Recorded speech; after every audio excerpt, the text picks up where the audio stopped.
السلام عليكم ورحمة الله وبركاته، حبايبنا الكرام، حبايبنا الغاليين.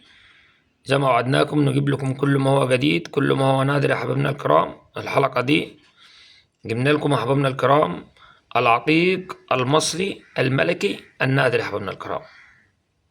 العقيق المصري الملكي النادر اللي هو القديم يا حبايبنا الكرام.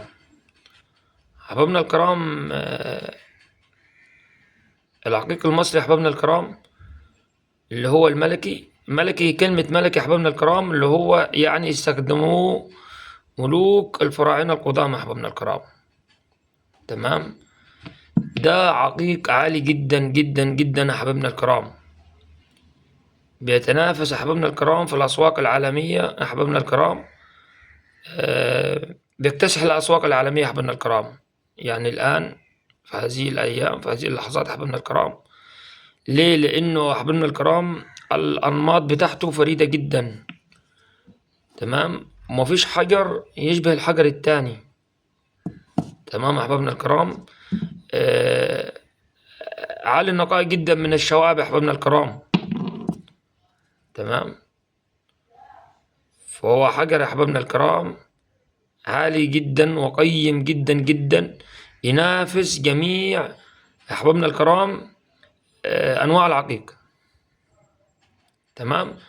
فأحبابنا الكرام هكلمكم عنه شوية. بالنسبة للناس اللي هي بتجمع أحبابنا الكرام اللي هو الزلط للأسف. تمام. وبيقولوا عليه عقيق، ده مش عقيق. تمام أحبابنا الكرام. لأن العقيق من الأحجار الكريمة. تمام. يعني واحد مثلا بعت لي على الواتس بيقول لي أنا قعدت 4 شهور ونص أجمع. بيجمع في إيه يا أحبابنا الكرام؟ بيجمع في الزلط اللي هو بينور، اللي هو بيقولوا عليه عقيق. تمام.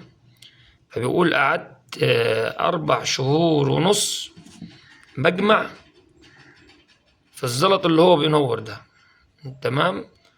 فعشان ما اطولش عليكم يا حبايبنا الكرام، جمع شوال. تمام. واخده ونزل بيه على فين؟ على الصالحية، على حسب كلامه هو يعني. تمام. راح يا حبايبنا الكرام يعمل ايه؟ تمام. عايز يبيع الاحجار. تمام. فتح الشوال بتاعه. تمام. طبعا بيقول لك يعني انا مواصلات وكذا وكذا. تمام.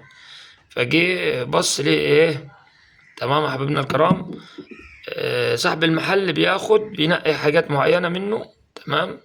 قال له هاخد منك الكيلو. تمام. ب50 جنيه.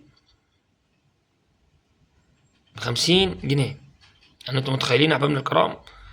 بيقول انا خدت من وقتي. تمام. 4 شهور ونص. تمام. ببحث في الجبال على ايه؟ على عقيق. تمام يا حبايبنا الكرام. العقيق اللي هو بينور الزلطي، اللي بيسموه العقيق الزلطي. تمام يا حبايبنا الكرام. انتوا متخيلين الموقف؟ تمام. فبيقول ايه؟ يعني انا ثابت عليا نفسي. تمام. اول حاجة ان هو طبعا ليه؟ بسبب يا احبابنا الكرام الناس المضللين اللي هم ان يا احبابنا الكرام بيعملوا ايه؟ بيجي لك في النت يقول لك اهو بنبحث ادي عقيق مصري، ادي عقيق مصري. تمام. يبحثوا في الزلط اللي هو بينور، واحنا قلنا ده نتيجة لحادثة جيولوجية يا احبابنا الكرام. تمام. قديمة جدا، فهي اللي خلت الزلط ده ان هو ينور. تمام يا حبايبنا الكرام. فما ينفعش ان انا اقول عليه ده حجر كريم، يعني اقول عليه بالبلدي عقيق، لان العقيق يا احبابنا الكرام من الاحجار الكريمه. تمام. وبيتكون في ملايين السنين زي ما قلنا. تمام. ما ينفعش ان انا اجيب احجار زلطيه واقول عليها عقيق. تمام يا احبابنا الكرام. ففي واحد تاني برضه حد سألين احبابنا الكرام بيقول لي ايه؟ هو ليه العقيق المصري بتاعنا مش قيم؟ لا لا لا، على فكره والله قيم جدا.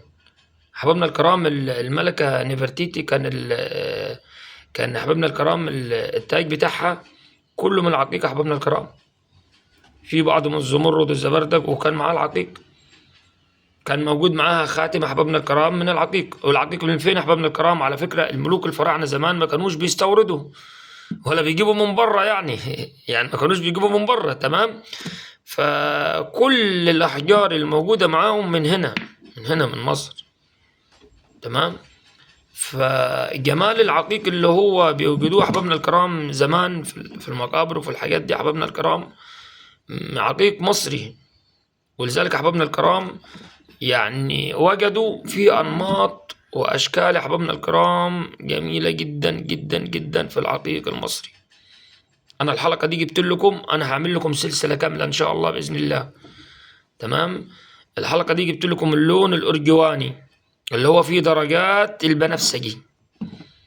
اللون الارجواني فيه درجات البنفسجي. بصوا احبابنا الكرام لو دققنا شويه على الطبقه الشمعيه، بصوا شايفين درجات بنفسجي يا احبابنا الكرام. انا والله ما عارف واضحه معاكم في الصوره ولا ايه.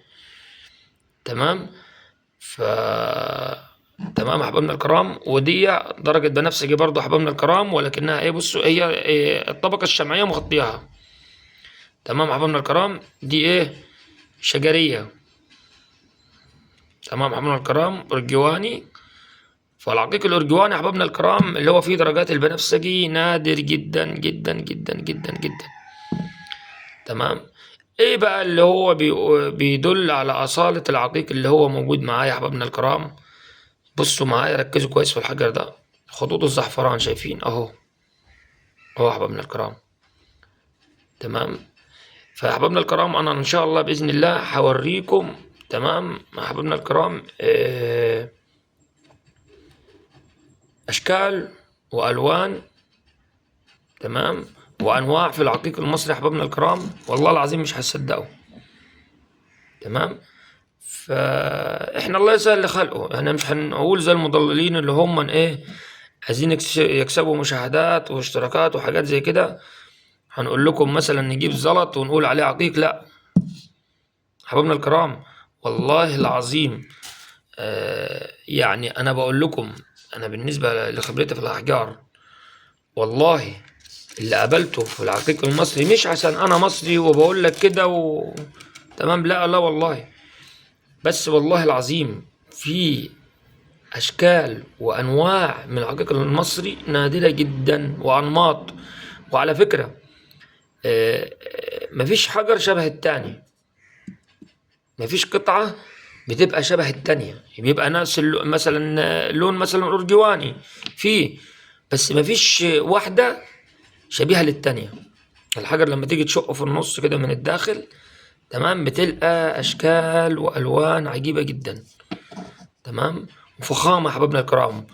وهي حبابنا الكرام الختم بتاع العقيق بيبقى ايه، الزعفران اللي هو العقيق المزعفر. تمام. الختم بتاعه زي مثلا معايا قطعه من ده بيبقى الختم بتاعها مثلا عيار 24 عيار 21 زي كده.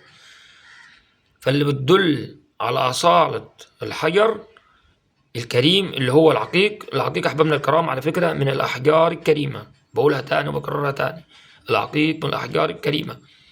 فينفعش ان انا اقول على الزلط عقيق. للاسف الناس اللي هي بتجمع الزلط من طريق مصر السويس، مصر العين السخنه، تمام، القاهره العين السخنه، طريق الفيوم، تمام احبابنا الكرام، احنا مش بنقول عليهم لا، بس انما بقول لكم احبابنا الكرام للاسف ده خلى العقيق المصري ملهوش كل يقول لك لا يا عم ده زلط، ده بيجمعوا زلط بيقولوا عليه احجار كريمه بيقولوا عليه عقيق. لا، عشان تبقى فاهم والله اللي هو استخدموه القدماء المصريين اجدادنا. تمام. اللي هو احبابنا الكرام العقيق المصري. العقيق المصري احبابنا الكرام بيتواجد فين بقى؟ اللي هو الخامات العاليه منه في شمال الصحراء الشرقيه، في منطقة سميت بالاسم ده، بس محدش لحتى أهل المنطقة ما يعرفوش سموها ليه كده، اسمها زعفرانة. تمام. زعفرانة أصلا كان اسمها زعفراني أو عقيق يعني المنطقة دي. تمام. قريبة من وادي العقيق الزعفراني يا حبايبنا الكرام، فعشان كده سموها زعفرانة. تمام أحبابنا الكرام، مع الأيام ومع السنين فالاسم إيه سموه زعفراني. تمام أحبابنا الكرام. فالعقيق المصري فيه جودات عالية جدا. بصوا شايفين الخطوط الحمراء دي الزعفران أهو. بصوا أحبابنا الكرام، هحاول أخفف عليكم الإضاءة شوية. تمام خليكم معايا أهو أحبابنا الكرام. تمام بصوا بيبقى العقيق أحبابنا الكرام ليه خطوط زعفران. تمام أهو أهو أحبابنا الكرام، أنا هوريكم فخامة والله العظيم من العقيق أحبابنا الكرام. العقيق المصري هوريكم فخامة. وعلى فكرة ليه سعره الخاص في الأسواق العالمية أحبابنا الكرام. في قطع زي كده اكتسحت الأسواق العالمية، اكتسحت باكتساح أحبابنا الكرام. النقاء العالي تمام زي ما حضراتكم شايفين. بصوا القطعة دي، شايفين قطعة الزعفران الموجود عليها. تمام أحبابنا الكرام. بنتكلم من أحبابنا الكرام إن بنقول يعني والله اللي هو بيضيع وقته وبيجمع زلط، هو الزلط ده بنقول لكم ايه برضو يعني عشان برضو ما نكسرش مجاديف حد يعني والله انت اجمع وجيب، بس كل حاجة ليها سعرها. تمام. ان كنت هتجيب مثلا تجمع الزلط اللي هو الزلط في الوان منه واشكال حلوة. تمام. ممكن تعمل منها ايه فص مثلا. الفص ده لو حبيت تبيعه مثلا ايه ممكن بحوالي 200 300 جنيه. تمام. فانت لما تيجي تبحث ابحث عن الثمين، ابحث عن الغالي يا حبابنا الكرام. تمام. بصوا شايفين بصوا اهو تحت صباعي. بصوا شايفين الألماط المتداخلة داخل الحجر. بصوا شايفين التدرجات اللون. انا والله اعرفش والله واضح معاكم ولا ايه. احنا على قد بنصور بنجيب لكم. بصوا شايفين تداخل الالوان. بصوا تدرجات اللون البنفسجي. القطعة اللي معايا دي بنفسجية على فكرة، فتحة في غامقة سنة، فتحة سنة كده. بصوا. تمام حبايبنا الكرام، وربنا يرزق الجميع يا رب. احنا مش بنقول لحد عشان نكسر مجاديف حد ولا حاجة، لا والله ابحث وجاهد وربنا يكرمك. تمام. بصوا دي قطعة شجرية ارجواني. اللون الارجواني حبايبنا الكرام في العقيق بيبقى نادر جدا، هو عليه الطبقة الشمعية. لو لاحظتوا هتلقوا ايه، خليكم معايا كده، درجات في اللون. بصوا هو لونه بنفسجي فاتح. تمام. شايفين اللي زي الخطوط دي اللي موجودة من جوه. تمام. دي تدرجات اهي يا حبايبنا الكرام. انا مش عايز اقرب التليفون عشان انا بصور بالتليفون على فكرة. تمام. بصوا اهو اهي. تمام يا حبايبنا الكرام. قطعة شجرية كمان ارجواني شجرية. بصوا. تمام يا حبايبنا الكرام. فربنا يوفقكم يا رب ويكرمكم جميعا. بحبكم في الله والله. واللي ما اشتركش يا حبايبنا الكرام يشترك. فاحنا زي ما اتفقنا هنعمل سلسلة تمام للعقيق المصري. هوريكم اشكال والوان حبايبنا الكرام مش موجودة. مش هتصدقوا ان ده عقيق مصري، وهقارنه بعقيق تاني.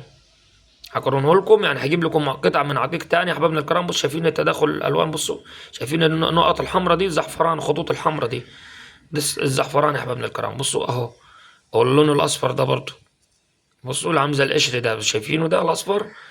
فحقيقة يا احبابنا الكرام في العقيق المصري وليه قوته يا احبابنا الكرام. تمام. وليه استخداماته يا احبابنا الكرام. تمام. فربنا يكرمكم الجميع يا رب. والسلام عليكم ورحمة الله وبركاته، حتى لا أطيل عليكم.